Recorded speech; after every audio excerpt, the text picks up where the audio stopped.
자, 98쪽이죠? 98쪽.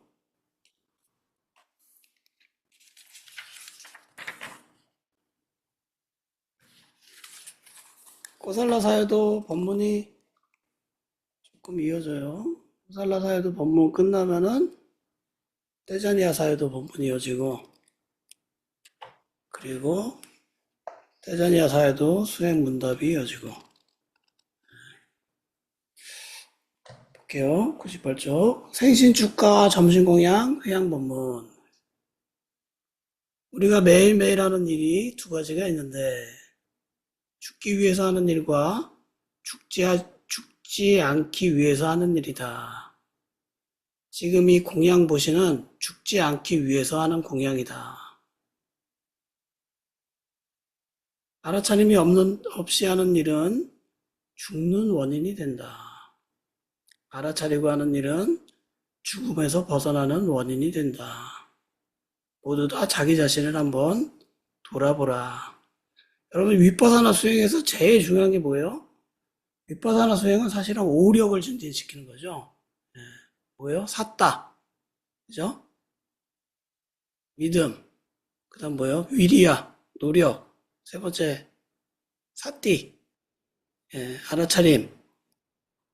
그 다음에 사마디. 고요. 그 다음에 빠냐, 지혜.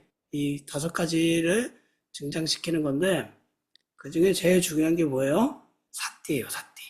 알아차림. 알아차림이 제일 중요한 겁니다. 그래서 계속 이 법문을 보면은 알아차림에 대한 강조가 계속 나와요.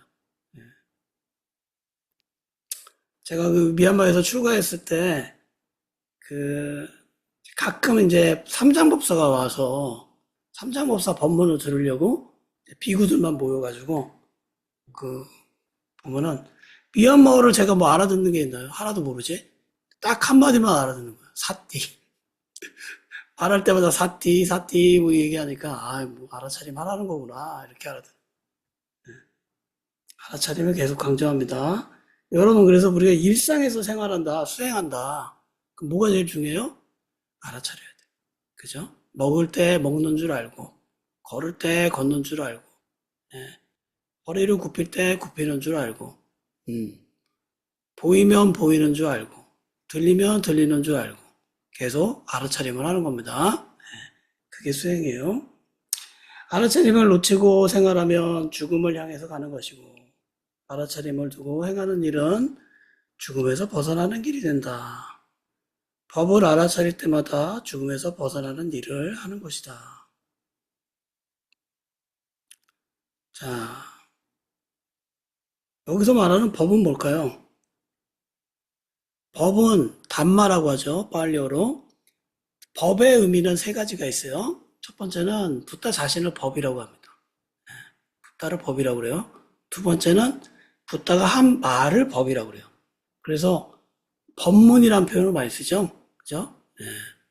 붓다가 한 말을 법이라고 합니다.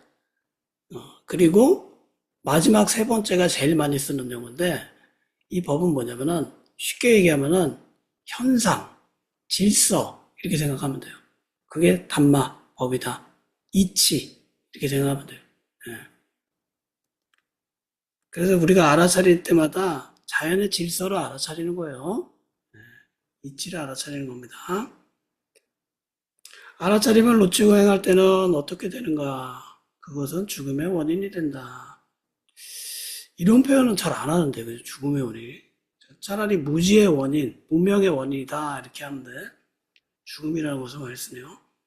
죽음에서 벗어나려면 어떻게 해야 하는가? 알아차림이 있어야 하는가? 알아차림이 있어야 합니다. 수행자들이 그런 거예요.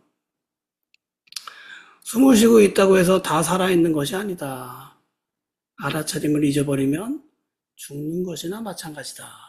굉장히 크게 강조하죠, 여러분. 사띠를. 우리가 숨을 쉬듯이 알아차림을 계속 이어가라는 거예요. 계속. 무서워요? 음. 여러분, 제가 오늘 아침에 보내드린 문자 있잖아요. 마음에 있는 화를 알아차리지 않으면은, 화는 어떤 욕구가 있어요? 아주 강한 충동이 일어난단 말이에요. 그죠? 뭔가를 상처 입히고 해칠 만한 충동이 일어나는 거예요. 알아차리지 못하면 충동이 나의 주인이 되는 거고, 예? 알아차리면 지혜가 나의 주인이 된다라는 거예요. 예. 제가 며칠 전에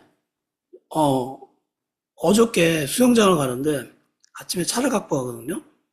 가는데 버스가 이렇게 쓰길래 빨리 가려는 마음으로 이렇게 껴드는 거죠. 예. 껴들어서 가는데 뭐 제가 좀 급하게 껴있긴 했지만 뒤에 차가 클락션을 두는 거예요. 빵 그런 거예요. 근데 제가 깜짝 놀랐어요. 너무 소리가 커가지고. 예, 그러니까 화가 확 나더라고요, 순간. 그래서 급정거를 할까라는 충동이 일어나는 거예요. 예, 화가 앞서네. 그러다가 신호등에 가는데 노란불인데 제가 웬만하면 노란불에 거의 다 쓰거든요. 그러니까 그걸 제가 화가 나니까 그냥 가버리더라고요. 예. 그래서 이 화가 마음에 담겨 있을 때는 충동이 나를 지배하는구나. 그걸 알아차린 거예요. 여러분, 제가 아침에 드리는 문자는 제가 하루 전날 경험한 거를 생각해보고 배운 것을 적어서 보내는 거예요. 예. 그래서 이제 화가 있는 것을 알아차려야 돼. 여러분, 알아차리면 그 화가 작동되겠어요? 작동되지 않아요. 그죠? 모르니까 화가 시키는 대로 하는 거예요. 삿대를 계속 둬야 됩니다.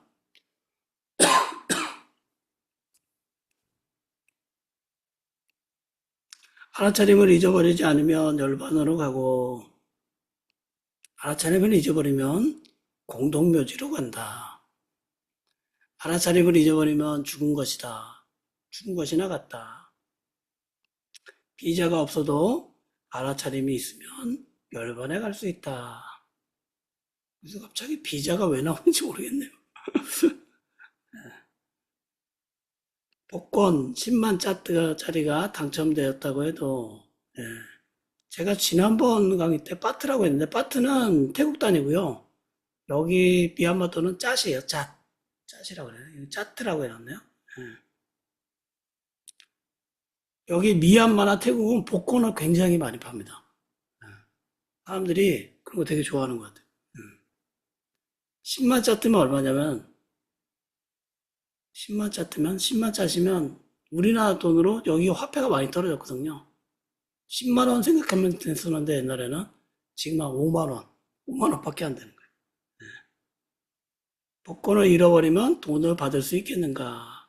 복권에 당첨되었으면 표를 잃어버리지 말고 잘 간직하고 있어라. 지금 스승이 모두 표를 주었는데 그 표를 간직하지 않고 잃어버리면 열반으로 갈 수가 없다. 이 표가 뭐예요? 사띠, 알아차림이라는 겁니다. 그러면 표를 새로 사가지고 가면 되지 않습니까? 수행자들이 이렇게 얘기해요. 그것은 가짜이기 때문에 진짜가 될 수 없다. 오늘 이렇게 공양을 할 수 있는 것은 불법성 삼보와 부모님들과 스승님들의 그분들의 은혜로 인해서 된 것이니 그 은혜를 절대로 잊지 말아야 한다. 이게 생일 축가 법문이라서 이런 이야기를 하는 것 같아요. 그죠? 복을 짓는 일도 잊지 말고 가장 먼저 해야 할 것이다. 해야 할 일이다.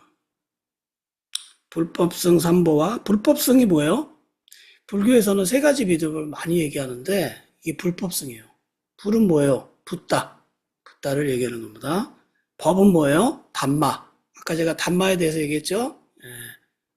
현상, 질서. 예. 승은 뭐냐면은 승가예요. 승가. 공동체. 그래서 붓다 자신과 법과 승가에 대한 신뢰. 이걸 삼보라고 합니다. 믿음. 여러분 그 남방 불교나 윗바사나 수행처 가면은 이 법당에 들어가면은 이렇게 삼배를 이렇게 올려요.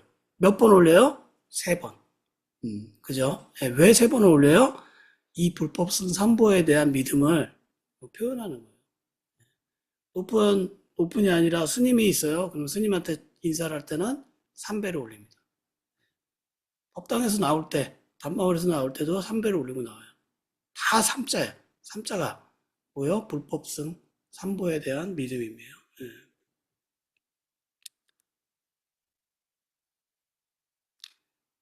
불법성 삼보와 부모님, 스승님 이러한 분들의 은혜로 죽음의 길과 죽지 않는 길을 알게 되었다.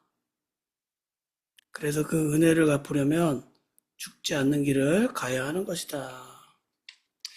죽지 않는 이라는 표현보다 살아있는 이라는 표현이 더 좋을 것 같은데, 제 생각에는. 그죠? 실제로 삿대를 두면은 진짜 살아있잖아요. 그죠? 지금 몸과 마음이 경험하는 것을 알고 있으니까 그게 살아있는 거거든요. 어쨌든, 지금 이 책을 보셔야 하는 것도 부모님과 스승님의 은혜를 갚는 공덕이 된다. 여러분, 이 남방 쪽에서 나오는 책들은 우리나라에 번역된 게 되게 많이 있는데요. 원래 진짜 책은 팔지 않는 책이에요. 법보시 책입니다. 법보시 책. 예. 그 쉐우민 수행처에서도 법보시 책이 5권이 나와 있어요. 우리 계속 돌아가면서 보잖아요. 그죠? 예. 그 법보시 책은 팔지 않아요. 그럼 어떻게 만드냐? 사람들이 보시를 한 거야. 돈을 이렇게 낸 거예요. 그래서 그걸 만들어서 무료로 나눠주는 거예요. 예. 그래서 법보시 책은 굉장히 좋은 책이 많아요. 구하기도 어려워. 왜냐면 출판사에서 찍으면 다 팔리면 또 찍잖아요. 그죠? 근데 법보시 책은 안 그러는 경우가 많이 있는 거예요. 그래서 정말 좋은 수행에 관한 가르침이 있는 책은 구할 수가 없어요. 법보시 책이라서. 그 대표적인 것 중에 하나가 뭐냐면은 말랐으니까 제가 아끼는 책 중에 하나가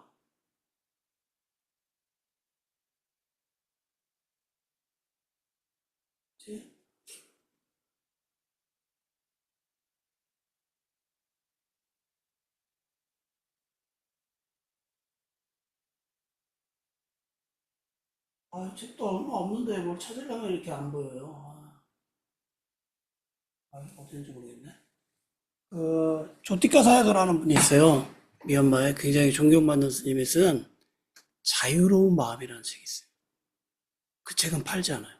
근데 제가 가끔 알라딘 중고에서 찾아내. 그럼 냉큼 사요. 그래서 가까운 분들에게 선물을 해드리고 했는데 너무너무 훌륭한 책. 너무너무. 그 책을 제가 처음 받았을 때는 호두마을에서 그거를 법보시 책으로 만들었거든요. 그래서 호두마을에 수행하러 갔더니 그냥 주더라고요. 예, 그런 책이 정말 귀한 책이에요. 예, 법보시 책이. 구하지도 못해요. 나중에 여러분 기회가 되면은 그 책을 한번 구할 수 있으면 중고책에서 있으면 꼭 사세요. 어딨지? 여기다.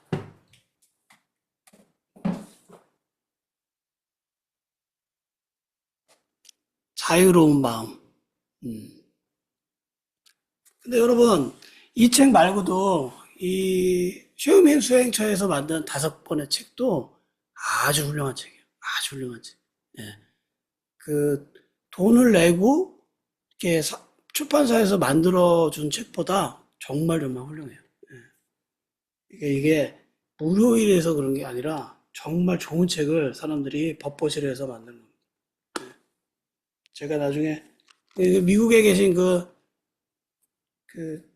김원숙님은 제가 하나 구해서 하나 드렸어요. 전에 한국에 왔을 때. 또 볼게요. 보시에는 2가지가 있는데 그냥 음식이나 가사 등의 물건들을 공양하는 것과 법을 공양 보시하는 법보시가 있다. 음식이나 가사를 공양하는 사람들은 누구예요? 제가자들이는 거죠. 그죠? 출가한 사람들이 아니라 제가자들이 스님들에게 보시하는 거예요. 그죠? 근데 법보시는 누가 하는 거예요? 법이란 게 뭐예요? 그러니까 이치를 알려주는 거죠. 그건 스님들이 하는 거죠. 주로. 예. 이와 같이 책이라는 법공양으로 보시하는 공덕이 더 크다. 또 책을 보시했나 보네요. 예. 그죠? 또 법보시에 들어가는 거죠. 법보시. 책을 공양한 거니까. 재석천왕이 부처님께 여러 가지 공양 중에 어떤 것이 제일 큰 공양인가 여쭈었을 때 부처님께서는 법보시가 제일 크다고 말씀하셨다. 그죠? 사람들에게 가르침을 주는 거니까 그게 제일 큰 거예요.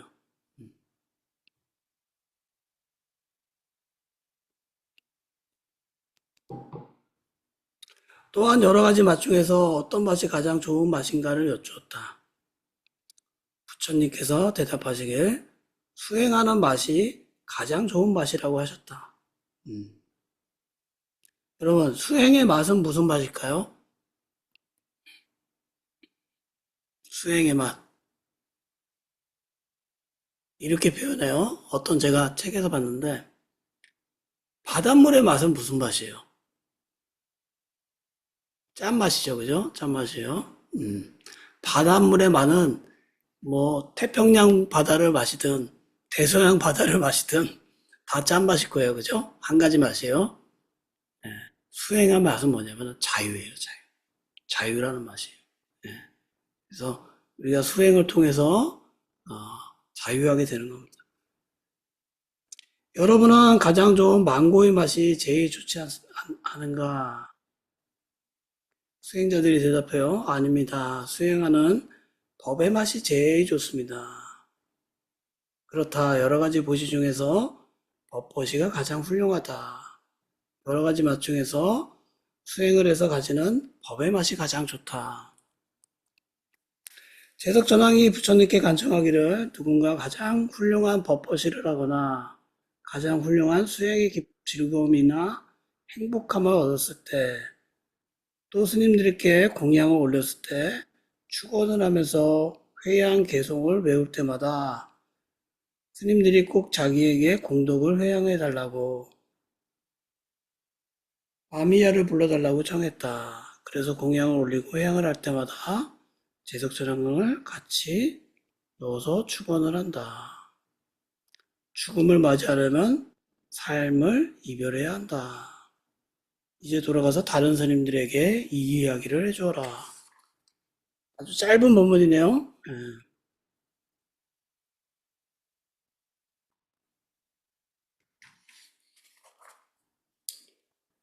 그죠? 스님들은 다른 물건은 다 공양받지만 법보시를 해주고 있는 거죠. 덕 있는 사람 안거 결제 건문이에요. 결제가 있고 해제가 있잖아요. 그죠? 결제는 뭐냐면은 안거는 뭐냐면은 빨리어로 와사라고 그래요. 와사. 우리나라는 안거를 아마 동안거, 하안거 이렇게 할 겁니다. 이렇게 스님들이 모여서 수행하는 거예요. 근데 이제 안거에는 여기 쪽은 어떻게 하냐면은 우기 때예요. 우기 때. 비가 많이 오면은 다른 걸 하기도 힘들고 그러니까 우기 때 하나 봐요.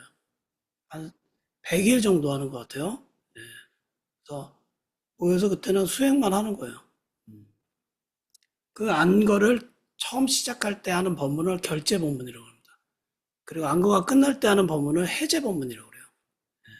그래서 안거가 시작할 때 한 법문인 것 같아요. 대체로 다른 사람이 잘할 때 자신도 좋은 사람이 된다.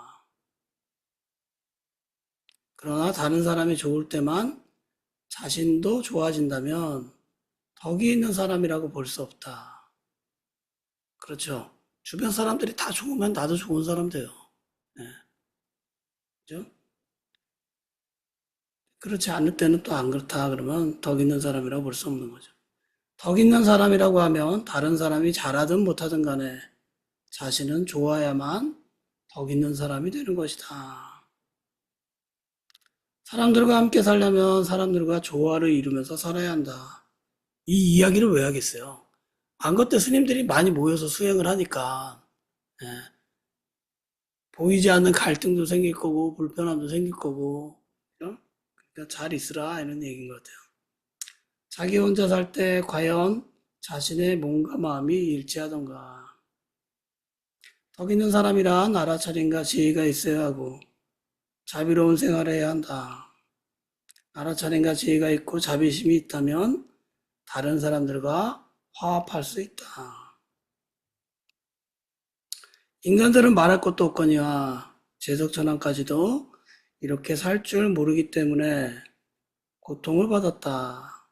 제석천왕은 자신의 수명이 다할 때가 되자 불만스러워졌다. 자신의 재산을 다른 천인이 빼앗아 갈까 와 의구심이 일었다. 그의 재산이 다른 이의 것이 될까봐 아까운 마음이 들었던 것이다. 제석천왕은 천인 중에 한 명인 것 같아요. 네, 저도 제석천왕이라 잘 몰라요. 아마 불교에서 얘기하는 여러 천인이 있는데 그 중에 한 명인 것 같아요. 제석천왕은 네? 손오공? 손오공이 제석천왕이에요?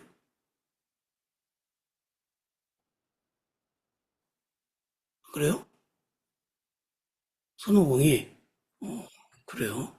뭐 알아봐야겠다.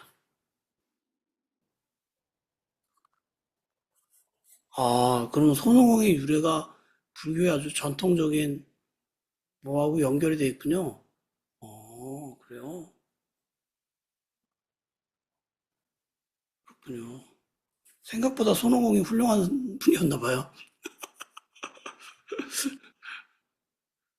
저는 소설 중에 한 주인공이라고 생각했는데, 음.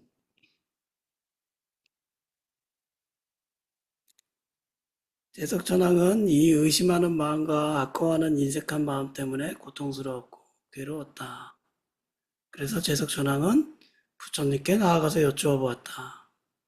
욕계에 사는 천인들과 인간들 모두가 번영하고 싶지만 번영하지 못하고 풍족하지 못합니다. 위험과 재난을 벗어나 살고 싶지만 위험과 재난을 벗어나지 못합니다. 고요하고 평화롭고 싶지만 괴로움을 받습니다. 이것은 무엇 때문입니까? 좋은 질문이네요. 그죠? 실제로 재석전환과 자신이 처해 있는 상황을 그대로 부처님께 여쭤본 것이다. 부처님께서는 다음과 같이 대답하였다. 욕계의 중생들은 천인과 인간들은 번영하고 위험과 재난에서 벗어나고 평화롭고 행복하게 살 수 있다. 욕계가 있고 색계가 있거든요. 네, 그죠? 그러나 질투와 인색함 때문에 혼란에 빠져서 그렇게 되지 못하고 고통을 받는 것이다. 여러분, 불교에서의 고통의 원인은 뭐라고 봐요? 불교에서는? 고통을 주는 마음이 뭐예요? 탐진치죠, 탐진치. 그죠? 욕심과 성냄과 어리석음이 고통의 원인이라고 보는 거예요. 그죠? 그러니까 수행을 왜 해요? 이 세 가지를 없애기 위해서 수행을 하는 겁니다. 네, 아주 간단해요. 여러분, 제가 그런 생각이 들어요. 현대에 많은 이제 이 불교에서의 명상이 뭐 마인드풀리스로 이름 붙여지고 또 여러 가지로 이름 바뀌어가지고 다양하게 현대인들에게 보급을 했는데, 보급이 됐는데, 근원적으로 이 불교의 명상이 어, 없애려고 하는 건 뭐예요? 욕심과 성냄과 어리석음이란 말이에요. 그죠? 근데 이 변화된 이 명상에서는 그런 안내를 안 해주는 거예요. 평안과 고요, 안정 이런 얘기만 하고 있는 거죠. 네. 그러니까 여러분 우리가 이제 윗바사나 수행을 한다면은 우리 안에 있는 욕심과 성냄과 어리석음을 없애려고 노력을 해야 됩니다. 그게 이유예요. 수행을 하는 이유. 그렇죠? 예. 오래 앉아 있다고 그게 못해. 예? 그건 방법이에요. 하지만 그 목적지는 뭐예요? 욕심과 성냄과 어리석음을 끊으려고 하는 거예요. 왜? 그게 고통의 원인이니까. 예, 그게 고통의 원인. 그래서 여러분이 이 명상 공부했어. 위파사나 명상 공부해가지고 어떻게 되면 좋냐? 욕심이 줄어들면 좋은 거예요. 그럼 잘하고 있는 거야. 예, 화가 줄어들었다? 그럼 잘하고 있는 거예요. 예, 그죠? 예. 어리석음이 줄어들었다. 어리석음은 뭐예요? 욕심이 화가 나에게 도움이 된다라고 착각하고 있는 상태. 욕심과 화가 나고 있는데 그거 나고 있는 것을 모르고 있는 상태. 그게 어리석음이에요. 그죠? 이 세 개가 줄어들어야 됩니다.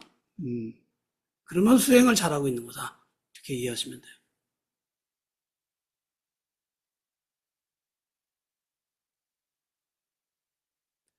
다른 사람들이 잘 되는 것을 질투하고, 다른 사람들이 법을 알게 되거나 향상하고 발전하는 것을 뒤에서 못마땅하게 생각하는 사람들이 있다. 다른 사람들이 시험에 합격하면 배 아파한다. 남이 잘 안 되는 것을 기뻐한다. 이런 인색함은 아까워하는 마음이다. 여러분, 이 이야기를 왜 하냐면요. 아마 안거 때는 스님들이 수행도 하지만 인터뷰도 한단 말이에요.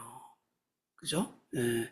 여기 이제, 음, 지도해주는 지금 이 코살라 사유도나 뭐, 여러 사유도한테 어떻게 명상하고 있는지 인터뷰를 하면은 사람 마음이 참 재밌는 게 수행이 그 욕심과 성냄을 없애려고 수행을 하는 건데 누가 나보다 잘한다는 이야기를 들으면 어떤 마음이 생길 것 같아요? 약간 화가 나는 거예요. 그리고 누가 나보다 못한다는 것을 들으면 어떨 것 같아요? 업신여기는 마음이 생기는 거예요.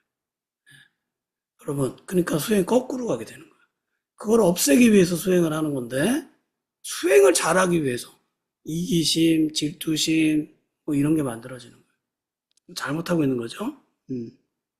그 이야기를 하고 있는 것 같아요.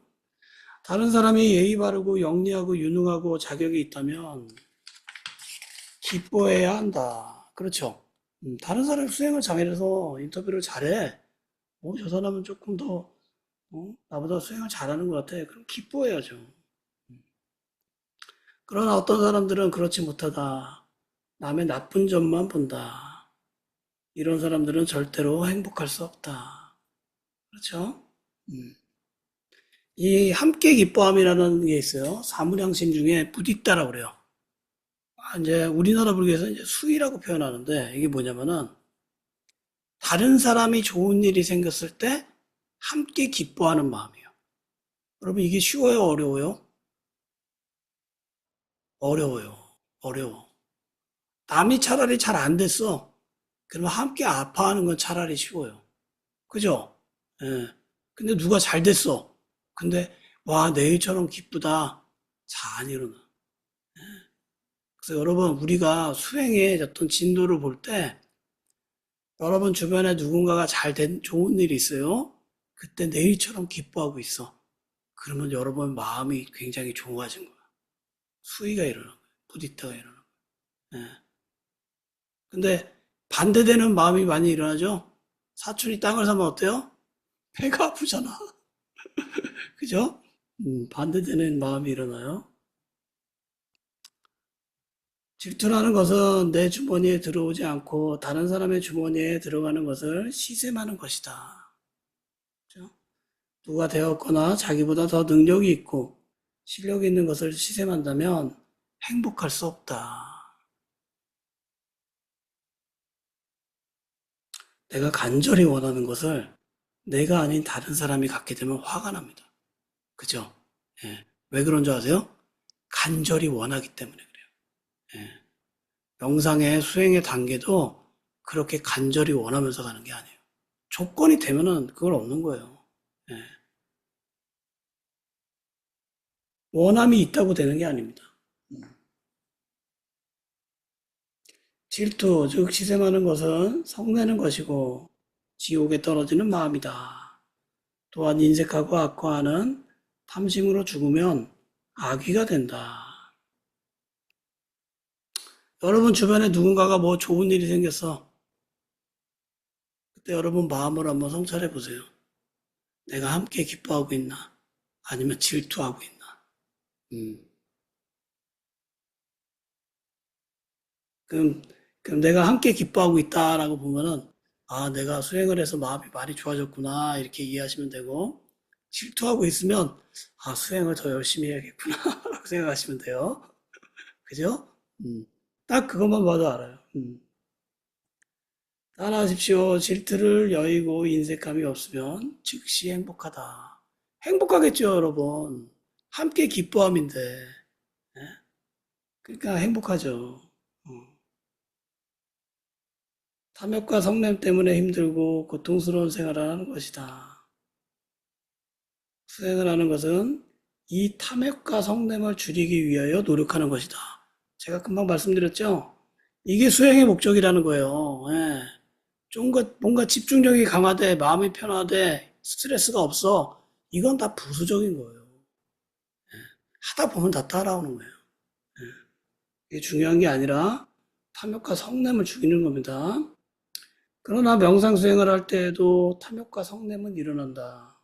그죠? 나보다 더 잘하는 사람이 있으면 화가 나니까. 뿐더러 공양을 할 때에도 큰 탐욕이 일어난다.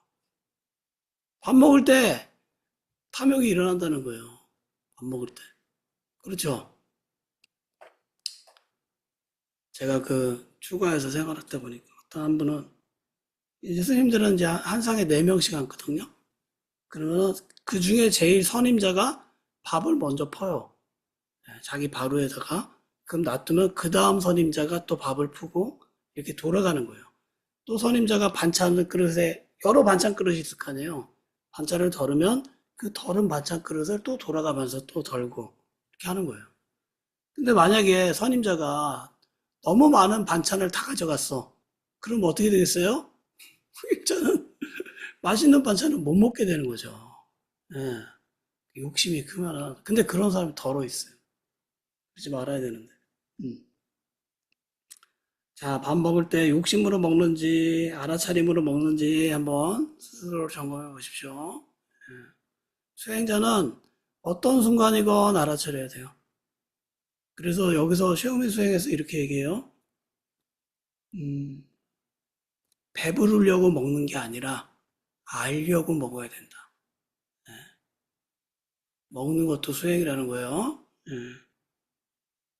마음이 고요해지면 좋아한다. 좋아하면 탐심이다. 마음이 불안하고 들뜨면 싫어한다. 싫어하면 성냄이 일어난다. 알아차림이 잘 되면 좋아한다. 이때도 탐심이 일어난다. 자기 생각대로 되지 않으면 싫어한다. 이때도 성냄이 일어난다. 탐심과 성냄이 적어지도록 하기 위해 수행을 하지만 탐심과 성냄이 일어난다. 그럼 여러분, 이 탐심과 성냄이 일어나지 않게 수행하려면 어떻게 해야 되겠어요?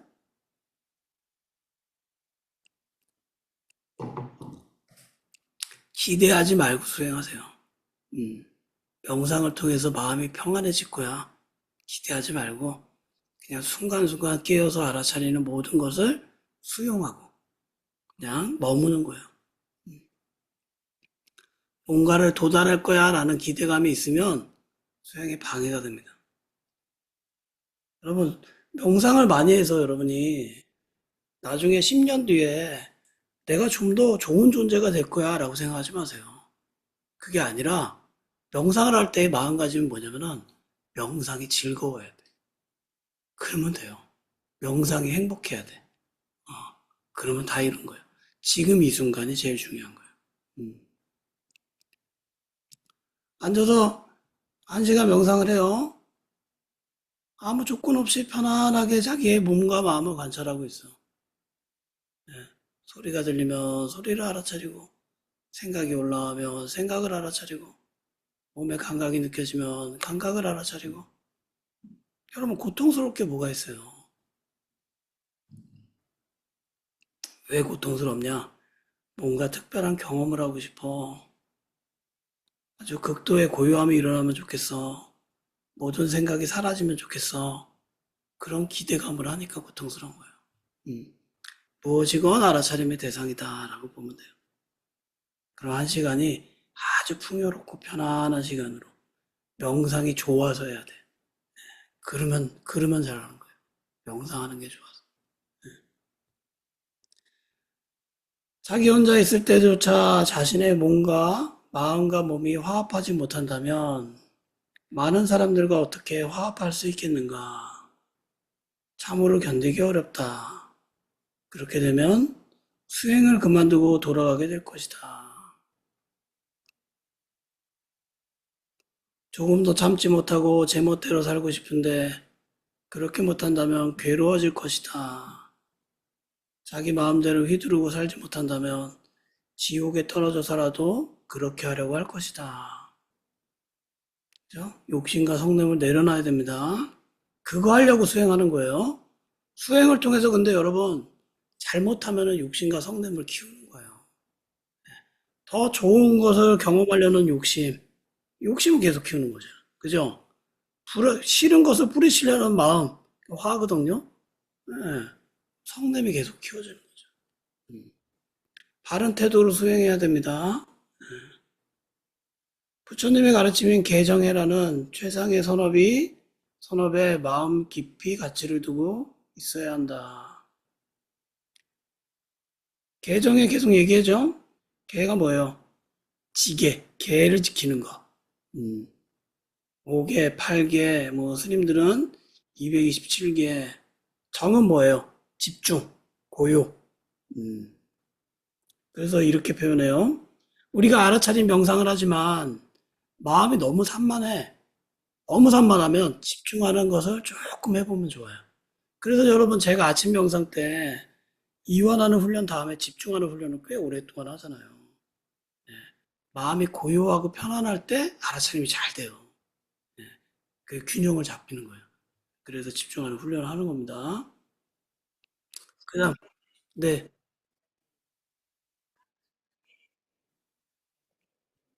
네.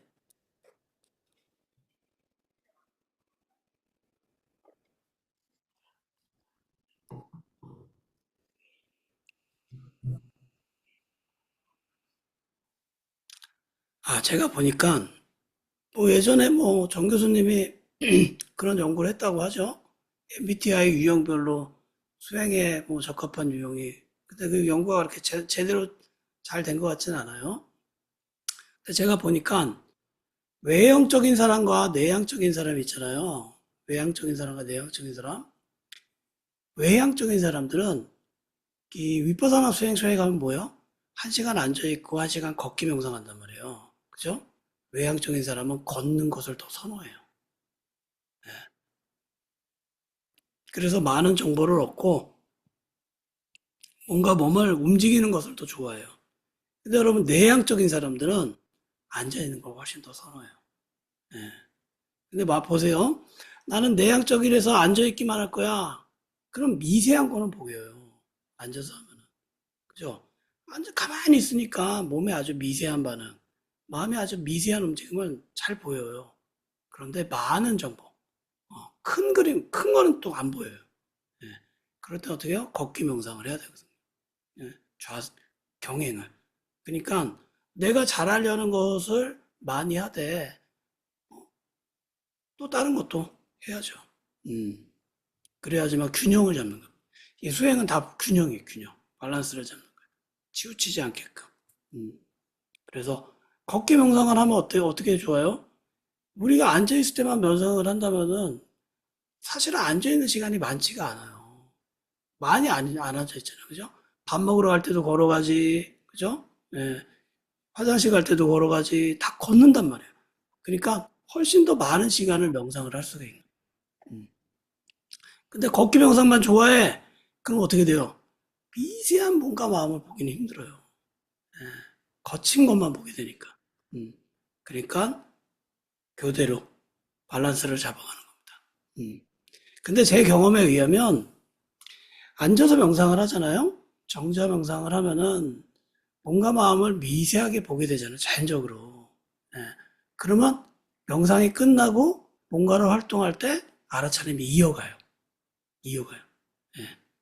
그 사띠가 이렇게 이어지는구나. 그런 느낌이 생기더라고요. 그 이어가는 힘으로 또 경행을 하는 거예요. 그리고 또 다시 앉아서 또 정자 명상을 하고 또, 또 다시 이어가는 걸로 경행을 하고. 그러면은 아주 밸런스가 좀 잘 맞게 되는 거죠. 근데 이런 거예요. 아, 나는 허리가 아파. 그래서 앉아있기 힘들어. 그런 분에게 앉아있는 명상을 계속 강요하는 건 아니에요. 걸어 다니면서도 충분히 깨달을 수 있어요. 이 명상은 충분히 잘할 수 있어요. 몸을 혹사시키면서 하는 게 아니라 여건에 맞는 만큼만 하면 돼요. 그래 맞는. 자, 앉아있는 게 명상이 아닙니다. 뭐가 명상이냐? 알아차리고 있는 게 명상이다라고 생각하면 돼요. 알아차리고. 누워서도 해요. 그걸 와선이라고 그래요. 여러분, 부처님 동상 같은 거 보면은 동남아시아 가면은 이렇게 하고 누워 있는 거 있잖아요. 보셨어요? 부처님이 이렇게 누워 있는 거? 음, 와상. 부처님도 누워서 명상. 근데 여러분, 왜 누워서 하는 명상을 잘 안 내주지 않냐, 수행처에서. 누워서 하는 명상하면 어떻게 되겠어요? 그러니까, 편안하게 자는 거예요. 예, 맞아요. 예.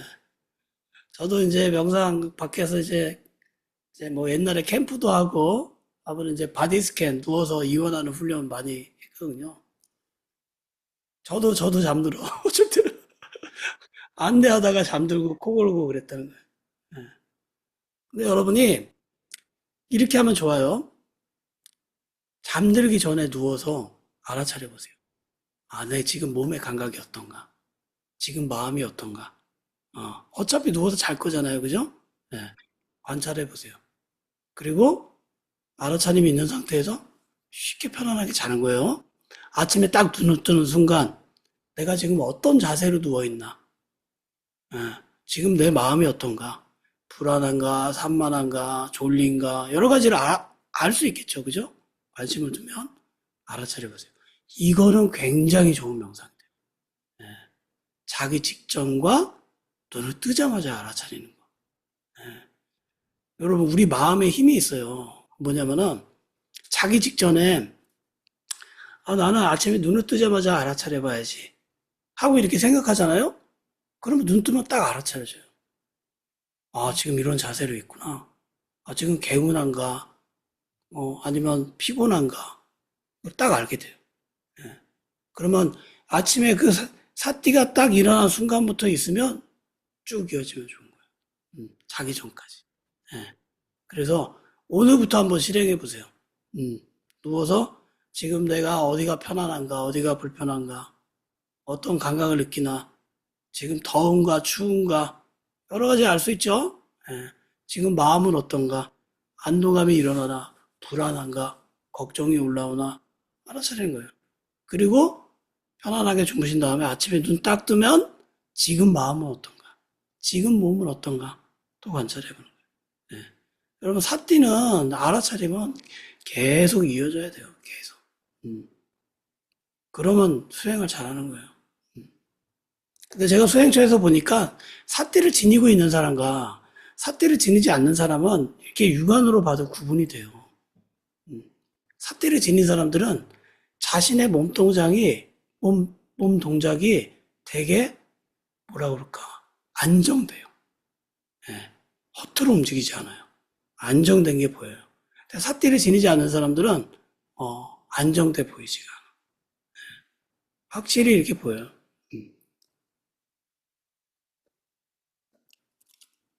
그래서 여러분이 사띠를 지니고 걷는다. 알아차림을 하고 있는 걷고 있는 것과 사띠가 없이 걷는다. 차이가 나는 거예요. 그래서 알아차림을 많이 많이 하십시오. 예, 우리 한번 일주일 동안 한번 실행해 봐요. 어떻게 해요? 잘 때 알아차리고 딱 누운 순간 뭐 책 보다가 주무실 수도 있고 TV를 보다가 주무실 수 있어요.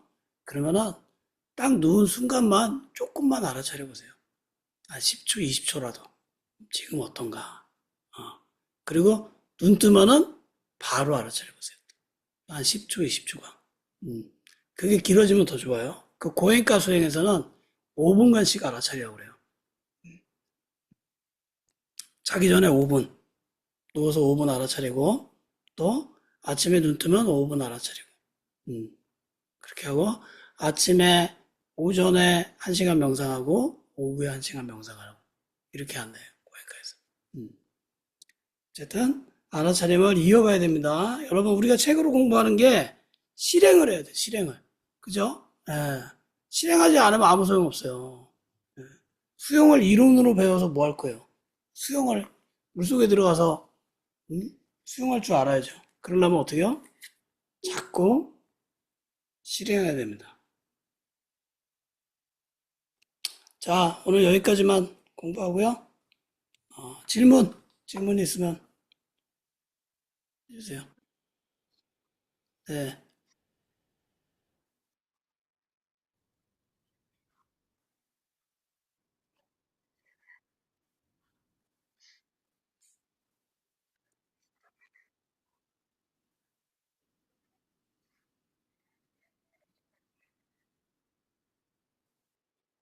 음, 음, 음,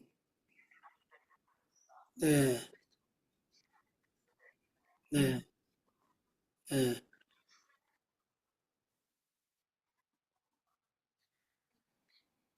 그러니까 이게 이제 명상을 하면은 뭐 고요해진다, 편안해진다 이런 얘기를 하시는데 그거는 그냥 따라오는 문제고 더 중요한 거는 알아차림을 이어가는 게 제일 중요해요. 예. 근데 내가 알아차려 봐요. 아, 알아차려 보니까 마음이 계속 들떠 있었구나. 그걸 알아차리면 어떻게 돼요? 들뜨지 않게끔 되는 거죠. 저절로. 저절로 그렇게 되는 거예요. 알아차리니까, 아, 내가 이럴 때는 굉장히 화를 많이 내고 있구나. 그걸 모를 때는 그 화가 나의 주인이 되지만, 알아차리면, 아유, 자정적으로 조절이 되는 게 있어요. 예. 그럼 어떻게 해요? 균형이 맞아지는 거예요, 점점. 음. 그렇게 알아차리는 거예요. 내가 너무 마음이 침전돼 있구나. 예, 계속 고요만 머무르구나. 근데 여러분, 이 고요함이, 아, 이 알아차림 명상에선 방해예요. 왜냐면 생각해 보세요. 우리가 알아차리려면 마음을 어떻게 해야 되냐면은 활발하게 움직여야 돼. 활발하게 움직여야지 육문의 것을 알아차리잖아요. 몸에서 경험되어지는 다섯 가지와 마음을 알아차린단 말이에요. 차라리 이건 산만한 게 좋아요. 근데 여러분, 고요하면 어떻게 돼요? 우리 마음은 고요함에 집착해요. 예. 고요함을 좋아한단 말이에요. 편안하니까. 그러니까 고요함이 있어야지 하고 그걸 집착하고 잡고 있어요. 그럼 알아차림이 돼요, 안 돼요? 안 된단 말이에요. 예. 오히려 산만함은 우리가 집착하지 않아요. 산만함을 좋아하는 사람 있어요? 없어요. 근데 고요하고 편안한 건 좋아해. 그러니까 어떻게 되냐면은 알아차림이 끊어지고 멍해지는 거예요. 멍해지는 거예요. 그래서 여러분 이 명상을 할 때 고요함에 절대로 집착하지 마세요. 음, 알아차림에 알아차리면 돼. 예. 그래서 고요하면 고요한 줄 아세요. 그래서 여러분 이 시험인 수행에서 조사를 많이 활용을 하고 하잖아요. 그 조사를 왜 하느냐? 스스로에게 질문해야 되잖아요. 명상하다. 고요함을 방해한, 고요함에서 벗어나는 거예요. 일깨우는 거예요, 마음을. 지금 무엇을 알고 있지? 이 순간 깨어있나? 자꾸 질문하라고 그러잖아요. 그죠? 그러면 마음이 멍해 있다가, 아, 알아차려야지. 이렇게 일깨워진단 말이에요. 예. 그럼 명상 중에 제가 멘트를 넣잖아요. 이 순간 깨어 있습니까? 멘트 넣으면은 여러분이 막 생각 속에 빠져 있다가, 아, 정신 차려야지. 이렇게 되잖아요. 그죠? 그거를 내가 스스로 하는 거예요. 아주 명상에 도움이 되는 거예요. 예. 그러니까 조사를 많이 활용해야 돼요. 고요해지면 안 돼요. 예. 고요한 거 좋아하지 마세요. 음, 말씀하세요. 예, 예. 어떻게 해요?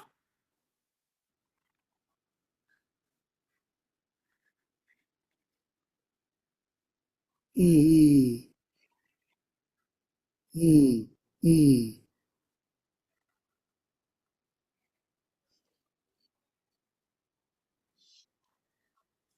오, 잘 보셨어요. 잘 보셨다고. 음. 그게 이제 뇌가 지시를 내린다라고 표현하지 않고 수행에서는 의도예요, 의도. 내가 저기까지 가야지 하는 의도가 있어야지만 몸이 움직이는 거예요. 그렇죠? 우리가 어떤 행동을 하건 마음의 의도가 우선돼요. 연필을 잡아야지 하는 생각이 있잖아요. 그러면 연필을 잡을 수 있는 거예요. 그죠? 생각 없이 하는 행동 거의 없잖아요. 예. 그러니까 마음의 의도가 있는 다음에 또 몸의 행함이 일어나는 거예요. 근데 그걸 위파사나 이제 삿대를 두고 계속 관찰하다 보면은 그 의도가 조금씩 보여요. 그러면 잘하고 있는 거예요. 마음의 의도를 보니까. 음.